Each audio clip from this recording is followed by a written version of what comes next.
Alright, welcome to my new YouTube series of Lean to Mean, kind of a twist on Redbeard's Garage's Road to Horsepower. But yeah, I bought a Predator 212 non-Hemi because they have more compression and make more power, and a lot of money in performance parts when I'm done with it. This should be a roundabout 15 horsepower engine, but we're going to do it in series. I'm testing it on my Coleman CC100X mini bike. So the first thing I'm going to do is test it exactly how it is right now, stock, governed, with the throttle screw in, and then I will take the throttle screw out probably. But then the first modification I'm going to do to it is just put a header on it. Get more air out of the cylinder. Not getting any more in at first, but maybe I'll just pop this off to get more air in. And then we're going to leave the header on there. And then I have this Chinese VM22 carburetor, so it's going to have VM22 and a header. So that'll be a solid like 10 horsepower engine, which is probably going to be enough on that mini bike that weighs like 60 pounds, or almost like 50. But then, just as a cool part to put on it, that I'll probably put on it after I break it in, is this clear valve cover, just so we can see the valves. Yeah, so you can see the valves, because that's what it's called. But then, and then I have this Nibby PE24. So this is a 22 millimeter and this is a 24 millimeter. We'll test this one first, and then we'll test the Nibby and see if there's any significant differences. And then I have these thin head gaskets to up the compression. They're .010 and stock. You probably can almost see it in there because they're so thick, but they're .45, I believe. Yeah, you can kind of see it in there. Probably not. Right there. And then I have a gasket kit, obviously, and I have 26-pound valve springs from China. And then I have Arc Racing billet rod and billet flywheel. And it hasn't arrived here yet, that's why it's not here. But from Go Power Sports, I ordered a hot 265 cam. So we can do that, which should make this engine from 6.5. It says 7 on the box, but they're more like 6.5. So it should go from 6.5 to roundabout, I'm hoping. And I'm going to port the head. I forgot about that. But it's going to go probably from around 6.5. Damn, I've said that like 10 times. So it's going around... I should shut up. It's going from around 6.5 to probably around 15 to 17 horsepower. Probably more like 15 to 16 because I didn't get the Fire 265 cam, just the Hot 265 cam. But yeah, so first things first, break it in. So I'm going to grab oil and gas. And I run this 10W30 small engine AMSOIL in all of my engines because AMSOIL is the best, and this small engine oil has a little bit higher zinc than the non-small engine stuff. So yeah, long funnel because I probably don't even need a funnel, but I have it. You heard meowing in the background.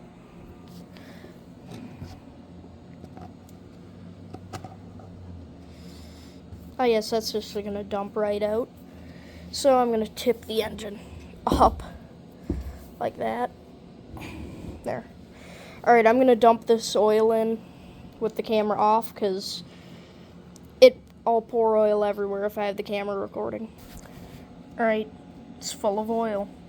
Alright, now that it's full of oil, get some gas in this thing.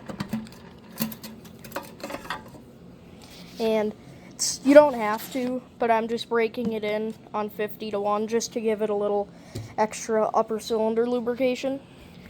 Alright, I got probably about maybe a quarter tank of gas in there or something, which is plenty to break it in and probably run it a bunch because the EPA makes these engines run so lean, hence the name Lean to Mean.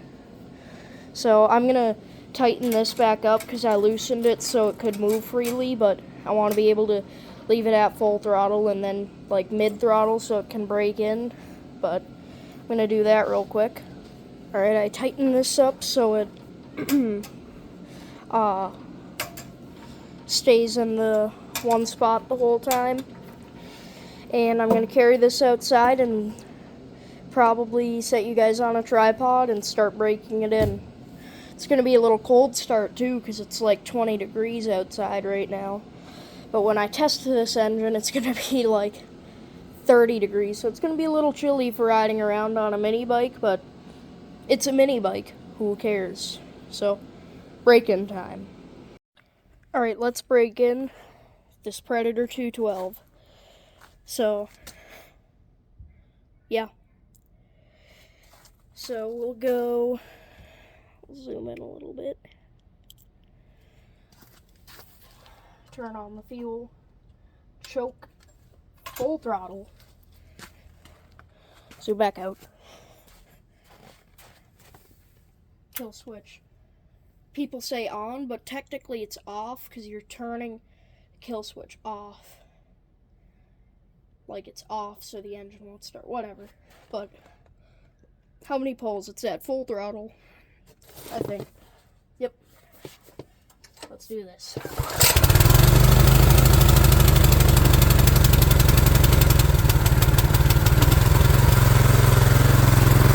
Awesome. First pull is kind of impressive. I guess it's just moving this way because it feels like it.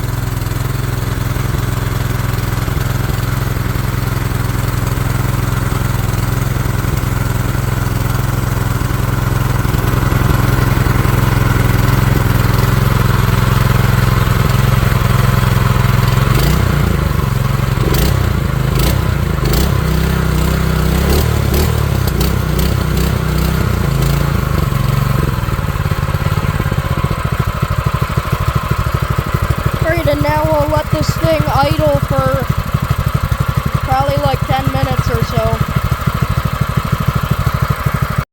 Alright, so this is our test vehicle. Coleman CC100X, as I said. We're going to have stock rear sprocket on there. Don't know what tooth count that is, but if you really want to know, Google will tell you. So, and the clutch I got over there is a 12 tooth, which is the same as the one on the front. But if anybody wants to buy this engine, it'll probably be on Marketplace and here.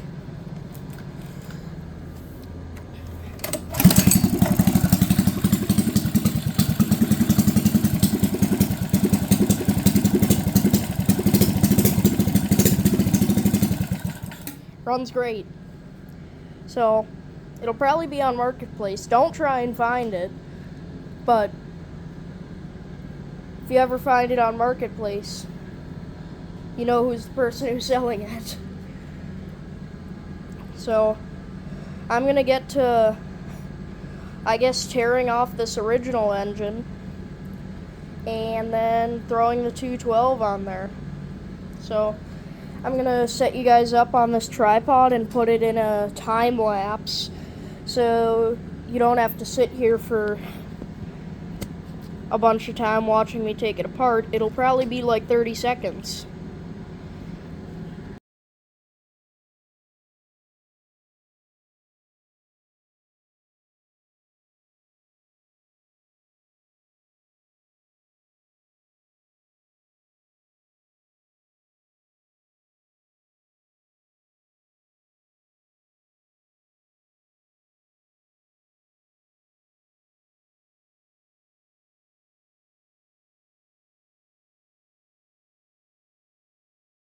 Alright, so the first little modification I'm doing to this 212, it's not for performance, it's just for looks. The clear valve cover. So, go like this. I have turned into a person who loves these electric impacts. I used to use all the air stuff, but now I use this electric one. It's probably hot. And not really.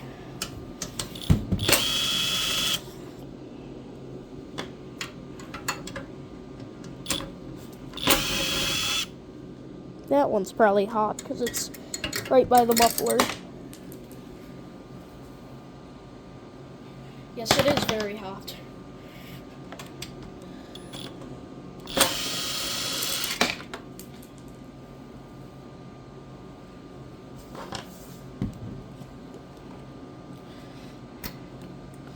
Don't touch the muffler. This, that's hot also. Okay, this engine was just running. Everything is hot. Remind me that once I grab this tool.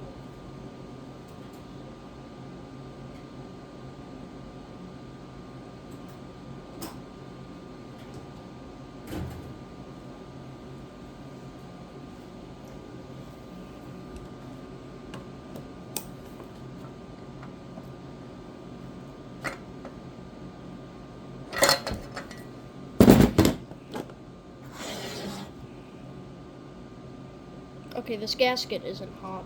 It's rubber. There's the valve train on a 212. Simple. So, got our nice clear valve cover. Good, it fits. And then we've got our nice Allen head bolts and a new gasket. Even though I really don't need the new one, it's fine. And for the top of the valve cover, because it has that breather on it, a tube with a filter.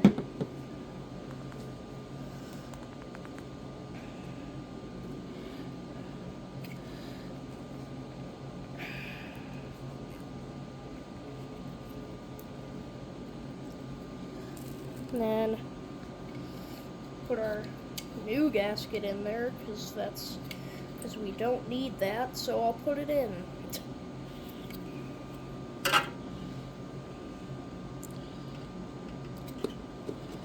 Clear valve cover. That was definitely worth it. Do I use these Allen heads or the not Allen heads? I'll use the Allen heads, they look better. Alright, it's a 4mm Allen that goes in the end of these bolts.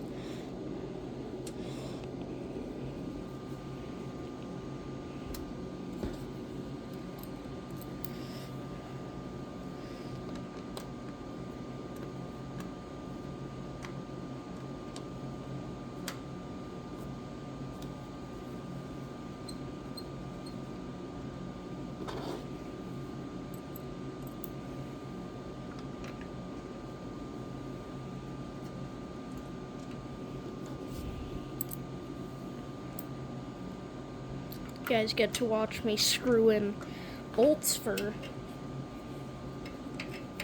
a minute and a half. So exciting, right?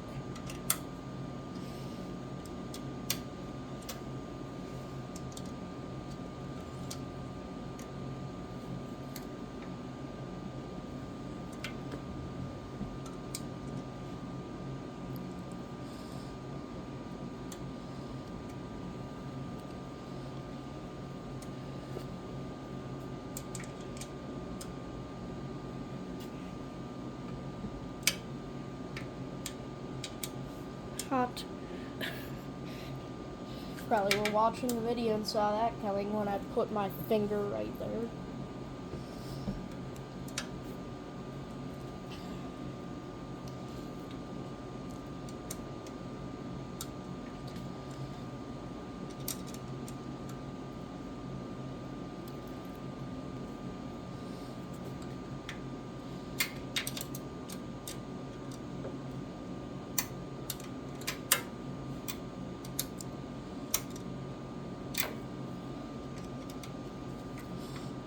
Okay, that's tight enough.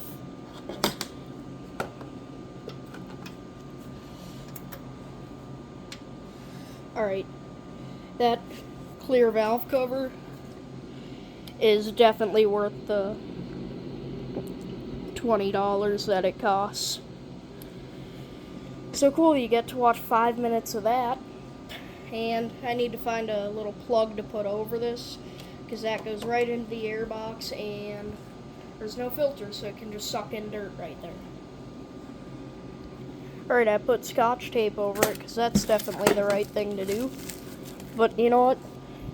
Looks like crap, but this air box will be out of here probably tomorrow. Today's Friday, and in case you are wondering, Saturday is tomorrow.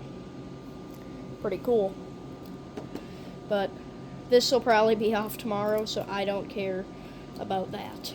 So I'm gonna, put you guys in a time lapse and get it installed on the bike.